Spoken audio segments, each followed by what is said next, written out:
मुझे आज भी याद है जब मैं एक फुटकर जूते की दुकान पर काम करता था, जहाँ पर महीने के 180 रुपया पहले साल में मिलते थे और दूसरे साल में जब 1 साल हो गया तो उन्होंने बढ़ाकर 300 रुपये पर मंथ कर दिए थे। तो उस समय मुझे 180 और 300 रुपये बहुत ज़्यादा लगता था, लेकिन घर पर ला के मैं देता था, लेकिन घर की स्थिति ऐसी नहीं थी। और इस दिन को मैं कोरिलेट तब कर पाया जब मैं पहले दिन मसूरी पहुँचा।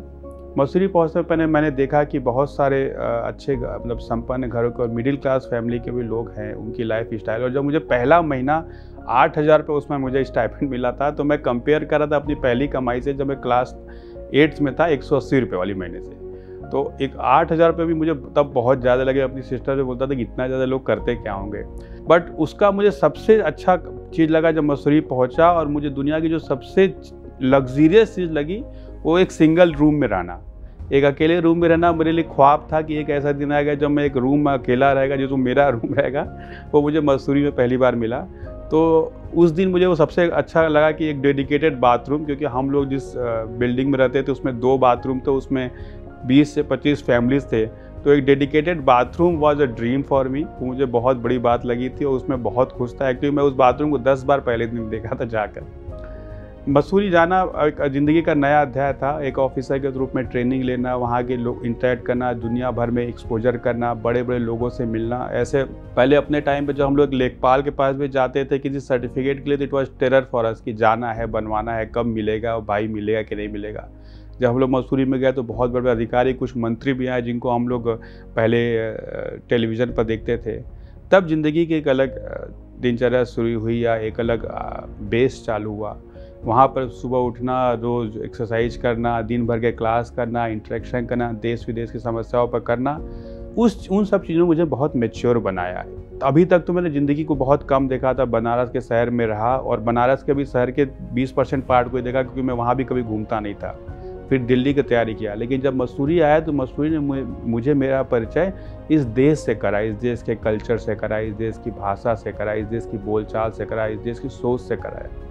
एक अधिकारी के तौर पर भी देश की क्या एक्सपेक्टेशन है हम लोगों से। उसके सबसे बड़ा स्टार्ट हुआ जब हमारा एक विलेज अटैचमेंट होता है। मैं आंध्र प्रदेश के मेडक डिस्ट्रिक्ट में मेरा विलेज प्रशिक्षण हुआ। वहाँ पर विलेज के गांव के लोगों की समस्याएं क्या है, उनकी क्या सोच है, उनकी क्या एस्पिरेशन है इस देश के प्रति। तब मैंने देखा कि जो समस्या मैं झेल रहा हूँ इस देश में कई सारे लोग झेल रहे हैं। कई सारे जगह पर ऐसे संसाधनों का अभाव है, कई सारे बच्चे ऐसी प्रॉब्लम को झेल रहे हैं। फिर भारत दर्शन शुरू हुआ। भारत दर्शन ने एक मौका दिया कि 2 महीने के दौरान मैं देश के सभी हिस्सों में, गुजरात में, मुंबई में, तमिलनाडु में, अंडमान में, और अंडमान जाने के टाइम मैंने पहली बार फ्लाइट में बैठा था 2007 के दिसंबर में, नॉर्थ ईस्ट में, वेस्ट बंगाल में। तो भारत दर्शन में 2 महीने के दौरान मैं देश के हर हिस्से में हम लोग गए। वहाँ के प्रशासन से हम लोग का इंटरेक्शन हुआ, वहाँ के डिफरेंट ऑर्गेनाइजेशन से इंटरेक्शन हुआ। तो इस यात्रा ने एक बहुत बड़ी मतलब हम लोग के सामने अवसर प्रदान किया इस देश को समझने का। तब मुझे समझ में आया कि भारत देश कितना विविधतापूर्ण है और कितने तरह के यहाँ की भाषाएं हैं, कितने तरह की यहाँ खान पान है। फिर भी एक यूनिटी का कॉन्सेप्ट था, फिर भी एक सोच थी इंडियननेस वाली बात। वो चीज़ मेरा सबसे परिचय मसूरी के प्रथम साल में हुआ। उसके बाद डिस्ट्रिक्ट ट्रेनिंग होती है जो 1 साल की होती है।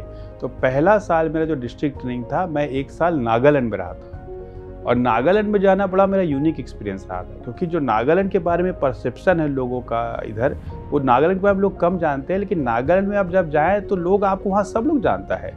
वहाँ सब लोग बॉलीवुड स्टार को जानता है, वहाँ सारे लोग दिल्ली आते हैं। तो ये कम्युनिकेशन गैप भी मुझे देखने को मिला था कि हमारी उनके विषय में कितनी कम जानकारी। नागालैंड एक ज़बरदस्त वाइब्रेंट कल्चर वाला सोसाइटी है। वहाँ पर डिफरेंट ट्राइब्स के अपने पहनावे, अपना खान पान, अपना रहना, अपना सहना, इतना ज़बरदस्त विविधतापूर्ण लाइफ था। मैं 1 साल तक वहाँ रहा और उस ट्रेनिंग के दौरान मुझे हर तरह के लोगों से मिलने का मौका मिला, प्रशासन को समझने का मौका मिला कि ऐसे रिमोट एरिया में भी प्रशासन कैसे होता है। जब मैं पहली बार 2007 में गया था, उस जिले में BSNL का एक नेटवर्क था, वो भी कभी कभी घंटे के लिए आता था।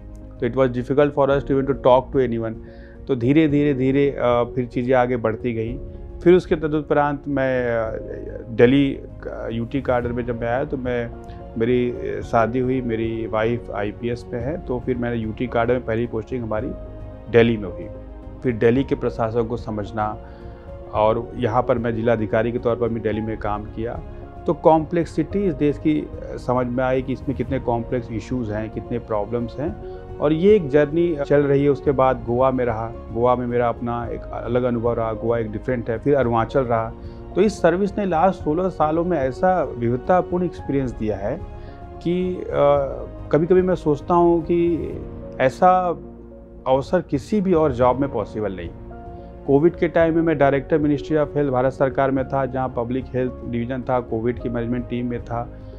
तो ऐसे टाइम को हम लोगों ने 3 साल देखा, जो ज़िंदगी को मतलब ये 16 साल मेरे लिए अविस्मरणीय थे।